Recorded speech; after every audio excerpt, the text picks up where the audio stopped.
క్రైస్తవుడా, ఇంకా రక్షణ తీసుకోకుండా వెనకడుగేస్తున్నావేమో. అయితే నీకోసమే ఈ వీడియో. ప్రభు తప్పకుండా ఈ వీడియో ద్వారా నీతో మాట్లాడుతూ నిన్ను హెచ్చరిస్తున్నారు.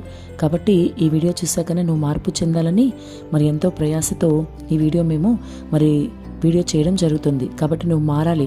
ఎప్పటి నుంచో రక్షణ లేకుండా మరి నీ జీవితం అలాగే ఉంచుతున్నావేమో. సంవత్సరాల నుంచి చర్చికి వెళ్తున్నానని అందరికీ చెప్పుకుంటూ చర్చిలో కూడా నేను చాలా సీనియర్ని అని మాట్లాడుతున్నావే, కానీ బాప్సం తీసుకోకుండా ఎలా ఉంటావు?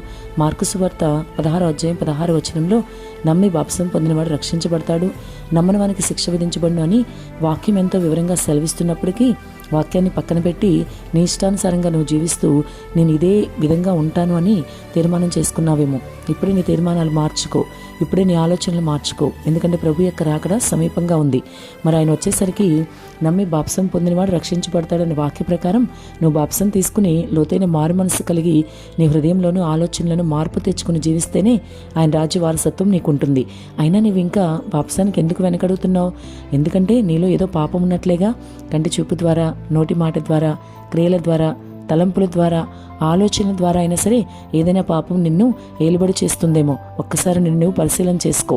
ఇప్పుడే నిన్ను పరిశీలన చేసుకుని నీలో ఇంకా ఏ పాపం ఉందో అది విడిచిపెట్టి లోతైన మారు మనసు పొందుకుని బాప్సానికి సిద్ధపడు. ఏదో ఒక సాకులు చెప్తూ ఇంకా వెనకడిగేస్తున్నావు కదూ.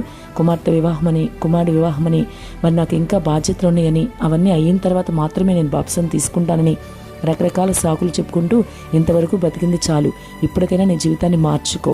ఖచ్చితంగా ప్రభు రాకడలో నువ్వు ఎత్తబడే గుంపులో ఉండి యుగయుగాలు ఆయనతో సంతోషంగా ఉండాలంటే తప్పకుండా నువ్వు బాప్సం తీసుకోవాలి. కాబట్టి ఇప్పుడే మారు మనసు పొందుకుని బాప్సానికి సిద్ధపడు. మరి ఇంకా నువ్వు చెప్పింది వినకపోతే కనుక ప్రభు రాకుల్లో ఎత్తబడే గుంపులో నువ్వు ఉండలేవు.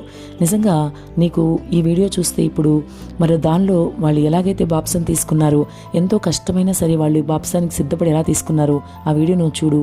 వీడియో చూసిన తర్వాత ఖచ్చితంగా నీలో మార్పు వస్తుంది.